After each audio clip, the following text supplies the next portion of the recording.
Fala aí, galera do canal Botafogo Digital, eu sou Carlos Albuquerque. 20 de fevereiro chegou o dia da primeira decisão, primeiro jogo da final pela Recopa da Conmebol. Botafogo em busca desse título inédito. Vou falar desse jogo, vou falar da novidade, a nova contratação do Botafogo também, né? Fechada aí nas últimas horas. Mas antes, vamos voltar naquele assunto chato de ontem. Vasco Matos, tá? Eu espero que seja a última vez aí, não vai ser, né? Que eu fale desse assunto. Mas, só para a gente fechar aí a questão toda da não contratação, da não vinda, o Vasco, como dizem por aí, caiu, né, antes mesmo de estrear. Seguinte, galera, o André Rizek, no programa Redação, Sport TV, ele falou o seguinte, que a questão da licença não seria tão grave assim, porque bastaria pagar a Conmebol, né, funciona, vocês sabem, à base de verdinhas, né? $50 mil compraria uma licença, pelo menos provisória, para ele dirigir o Botafogo nas competições internacionais da própria instituição. No brasileiro não teria problema nenhum, a CBF faz vista grossa, bastava o caçapa assinar ali a súmula e teríamos o Vasco Matos comandando a equipe. Então ficou meio mal contada essa história, como também surgiram várias outras versões, o porquê do Vasco Matos ter decidido ficar no Santa Clara. Se falou que o Santa Clara não gostou da forma que o Botafogo ia pagar a multa de $1 milhão, né? O Botafogo queria parcelar esse valor, o Santa Clara queria receber de forma cash, né? À vista, melhor dizendo. Então teve alguns disse-me-disses e eu falo o seguinte, galera, tá faltando o John Textor reaparecer e botar alguns pingos nos is, né? Não adianta ele aparecer só na hora boa. Eu sei que no passado ele já apareceu em alguns momentos em que a coisa não estava tão bem, ou pelo menos, como disse meu amigo Carlos Renato, a gente estava trocando uma ideia ontem sobre isso, a nota oficial do Botafogo para esclarecer tudo. Senão fica muita fofoca e fica valendo a versão, né, do próprio Vasco Matos, do Santa Clara, da imprensa portuguesa e também, né, a gente sabe, da imprensa brasileira, que adora bater na SAF do Botafogo. Então, talvez tenha faltado aí, pode ser que ainda aconteça, né, uma palavra aí do Textor. Certamente ele vai ser perguntado em algum momento sobre o porquê do Vasco Matos, que estava tudo fechado, né, só faltava assinar, acabou não vindo para o Botafogo, tá? Então, é isso. O que se fala, né, que a gente conseguiu apurar, é que o Botafogo não ficou feliz com a falta de transparência do treinador em relação à questão da licença. Mas, Carlos, não é só dar um Google lá ou então perguntar numa dessas entrevistas que foram feitas, você tem a licença ou não tem, né? Mas supostamente faltou um pouco essa transparência aí por parte do treinador, e vou explicar para vocês rapidamente o que acontece, tá? Lá na Europa, a UEFA, né, é muito mais exigente do que a Conmebol nesse sentido. Então o Vasco Matos ele tem a licença UEFA A, né, que é um degrau abaixo da UEFA Pro que ele precisaria para estar atuando até mesmo lá em Portugal. Então ele está atuando com uma licença excepcional porque existe um overbooking, igual tem, né, nos voos aí, nos aeroportos, né, quando vendem mais passagem do que tem lugar no avião, então tem um overbooking de licenças lá em Portugal nesse momento. Então, por conta disso, né, ele consegue atuar, né, o cara não pode ser impedido de trabalhar, mas de uma forma excepcional, tá? Espero ter explicado aí para vocês, mas acho que está faltando o Botafogo se posicionar para ficar evitando tantas versões, né? Até porque o próprio Botafogo, importante a gente dizer isso, em nenhum momento falou que estava fechado com o Vasco Matos. A gente sabe que estava, a gente sabe que realmente a negociação já estava ali muito encaminhada, né? Próximo de ser anunciado, mas realmente pegou essa questão aí da licença, e acho que o Botafogo precisa em alguns momentos ser um pouco mais transparente e também, óbvio, né? A gente tem que ouvir a versão do Botafogo, porque me parece um erro muito grave se o Botafogo evoluiu, né, em etapas de entrevistas com o Vasco Matos, estava a ponto de anunciar ele e não tinha checado uma coisa dessa tão básica, né? Então pode ser que nesse angu aí tenha algum caroço que a gente não sabe. Beleza? Então tá, vamos lá. E eu tenho falado aqui também, né, no canal, acho que de qualquer forma, mesmo que tivesse fechado com o treinador português, é uma semana de decisão então acaba que isso tira um pouco o foco da coisa mais importante, que é o jogo de logo mais de hoje à noite, né? Acho que realmente não foi o momento mais adequado para se falar de novo treinador. Já esperamos tanto tempo, né? Já esperamos mais de 45 dias, aí batendo 50 dias sem técnico, né? Então acho que essa semaninha o Botafogo tinha que só falar de Racing, né? Só falar de Racing, essa é a minha opinião. Pessoal, Botafogo aproveitou o que eu digo sempre, meu óculos está até embaçado, galera, perdão. Aproveitou uma oportunidade de mercado que surgiu com relação ao jogador Elias Manuel, tá? Elias Manuel, jogador de 23 anos, surgiu no Grêmio e já estava há 3 anos lá no futebol norte-americano, na Major League Soccer, tá? Ele jogava no New York Red Bulls, né, do grupo Red Bull, né? O mesmo do Bragantino, do Leipzig, e recentemente ele acabou sendo negociado para a equipe do Real Salt Lake, né? Lá de Salt Lake City, e não gostou nada dessa negociação. Parece que foi ali a revelia do atleta e acabou causando uma situação, né, desagradável, e o jogador, enfim, não permaneceria de qualquer forma na equipe do Real Salt Lake. O Botafogo viu como uma oportunidade de mercado, é um bom jogador, vem para o Botafogo para ser um reserva, né? Compor elenco. Então vamos só contextualizar. Centroavante titular do Botafogo, da seleção brasileira, Igor Jesus Kamehameha, beleza? Depois o Juan Cruz e o Elias Manuel seria aí uma segunda opção no banco, né? Terceira opção para a vaga de centroavante. O Elias Manuel tem uma possibilidade, inclusive o influencer Felipe Neto comentou ontem nas suas redes sociais, dele no meio do ano, em junho, ir para o Molenbeek, tá? O Molenbeek está tentando voltar à primeira divisão belga, então existe aí um plano, uma possibilidade, tá, do Elias Manuel, além de compor o elenco do Botafogo nesse primeiro semestre, no meio do ano se transferir para outra equipe da Eagle, tá? Obviamente, tudo no futebol pode mudar, pode ser que ele chegue aqui, se destaque, enfim, de qualquer maneira o Botafogo considerou um bom investimento. $1 milhão. Hoje em dia, quando a gente fala $1 milhão, parece que a gente está falando de um trocado qualquer, né? Quase R$6 milhões. Esse foi o valor para o Botafogo adquirir. A informação, tá? Deixa eu dar o crédito aqui, que eu gosto sempre de dar o crédito. É do jornalista Jeremias Werneck, do SBT, que deu a coisa já como certa e a gente confirmou, tá?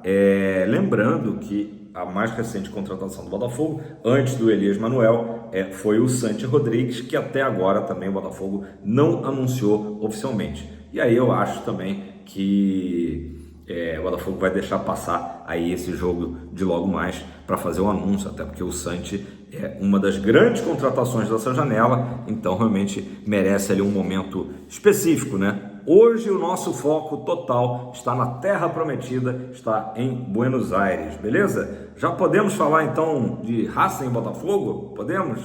A Botafogo TV inclusive publicou, né, já o vídeo da chegada do Botafogo ali no final da tarde, né? No final da tarde, iníciozinho da noite, lá em Buenos Aires. Alguns torcedores do Botafogo recepcionando o time. Obviamente, né, que a torcida alvinegra não vive a euforia que estávamos em novembro, né? Incrível, 80 dias se passaram desde o inesquecível 30 de novembro e a coisa mudou, né? Estamos com um treinador aí interino, auxiliar fixo, né? Que é o Caçapa, agora como interino, anunciado há poucos dias atrás, há menos de uma semana, né? E o Botafogo com um início de ano muito irregular. Se a gente pegar a listagem de relacionados do Botafogo que viajaram, né, para a Argentina, realmente, acho que nem o mais pessimista torcedor imaginaria o quanto que o Botafogo estaria ali desfigurado em relação ao time que disputou a final da Libertadores. Mas, Carlos, você vive dizendo que não concorda com esse discurso da imprensa e dos rivais de que houve um desmanche no Botafogo. Realmente, eu não concordo, mas acho que coincidiu a saída de muitos jogadores que reforçavam o elenco, né, reservas do Botafogo, também com lesões, uma lista grande aí de jogadores impossibilitados de viajar para Buenos Aires. Então o Caçapa vai ter que realmente tirar, né, algum coelho da cartola para escalar o Botafogo contra o Racing. O Racing também tem seus problemas, também tem seus desfalques. Falando um pouco da equipe argentina, campeã da Sul-Americana em cima do Cruzeiro ano passado, a grande vantagem é que, ao contrário da gente, eles mantiveram o técnico, né? O Gustavo Costas foi mantido, contrataram o Zaratio, ex-Atlético Mineiro, mas fazem uma campanha também irregular nesse início de ano, com 3 vitórias e 3 derrotas. Não empatou ainda o Racing. Se empatar hoje está tudo bem, eu acho que é um bom resultado diante de todo esse cenário aí de desfalques do Botafogo. Caso a gente volte da Argentina com um empate, eu assino o contrato, não é aquela coisa, assino o contrato por um empate. Claro que a gente vai torcer muito por uma vitória. O Botafogo tem condições de vencer o Racing. Aliás, estava vendo o Leozão, né, que faz o histórico, né, do confronto, enfim, lá no canal do TF, ele estava falando que o Botafogo enfrentou o Racing 2 vezes na história, as 2 vezes em 1966, faz tempo, um empate de 0-0 e uma vitória do Fogão lá na Argentina por 2-0, quem sabe, né? Acho que qualquer um desses resultados, um 0-0 ou um 2-0 para o Botafogo, eu estou fechado aí. Claro que o 2-0 encaminharia e muito o nosso título, né? Interessante. Então, jogo 9h30 da noite, é o Cilindro lotado, tá? Totalmente esgotado, só a torcida do Botafogo, em que ainda tem alguns ingressos, tá? Público geral tem alguma coisa também, bem pouquinho, então praticamente sold out. Talvez até a hora do jogo tenhamos aí um público total, né, no El Cilindro. Botafogo comprou, como tem feito, né, os ingressos do setor visitante, no momento que passa um helicóptero aqui, mas tá beleza, e ainda vende ingressos a R$240. Então, se você não comprou ainda ingresso, está na Argentina, está chegando hoje na Argentina, ainda é possível adquirir ingressos no setor do Fogão, setor visitante, R$240, né? É isso, essa desmobilização da torcida do Botafogo, totalmente compreensível pela situação atual da equipe, né? Vai melhorar, galera, tenho fé que vai melhorar. É que realmente o Botafogo está se preparando nitidamente para Brasileiro e para Libertadores, ou seja, março, abril, né? E meio que esqueceu os meses de janeiro e fevereiro. Um tempo perdido, né? Essa aqui é a grande verdade. Um tempo perdido o mês de janeiro e o mês de fevereiro. Tomara que o Caçapa nos dê aí mais uma alegria e conquiste esse título, que é muito importante, galera. É um título internacional, um título oficial da Conmebol. Falei aqui ontem, o Botafogo teve a oportunidade de disputar esse título lá em 94, eu lembro, na época eu estava em Miguel Pereira, estava lá na Serra, assistindo de madrugada, o jogo foi em Kobe, no Japão. O Botafogo acabou perdendo para o São Paulo por 3-2, então muitos anos depois, mais de 30 anos depois, o Botafogo volta a disputar esse título e com a vantagem, né, de fazer o segundo jogo em casa. Vamos aos desfalques primeiro. Zagueiro Bastos, tá? Ele está sendo preparado, a recuperação dele deve levar umas 6 semanas ainda, então ele está sendo preparado para voltar na primeira rodada do Brasileirão, tá? Então, Bastos está fora, Arthur também está fora, pode ser que volte na semana que vem no Newton Santos. David Ricardo sentiu dores no tornozelo, também está fora e é dúvida, há uma possibilidade também de retornar na próxima quinta-feira. Natan Fernandes, recém-chegado do Sul-Americano Sub-20, também está fora por lesão.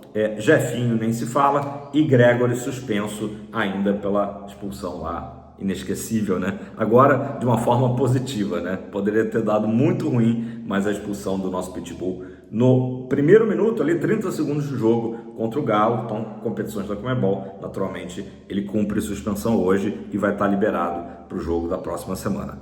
Provável time do Fogão nessa decisão, tá? E aí que o Caçapa realmente vai ter que rebolar para achar um time, né? Vamos falar o provável time: goleiro John, Vitinho, Danilo Barbosa e Alexander Barbosa na defesa. Pelo menos foi a defesa que o Botafogo atuou recentemente contra o Flamengo e deu certo, né? Foi uma atuação ali razoável, com o Alex Telles na esquerda.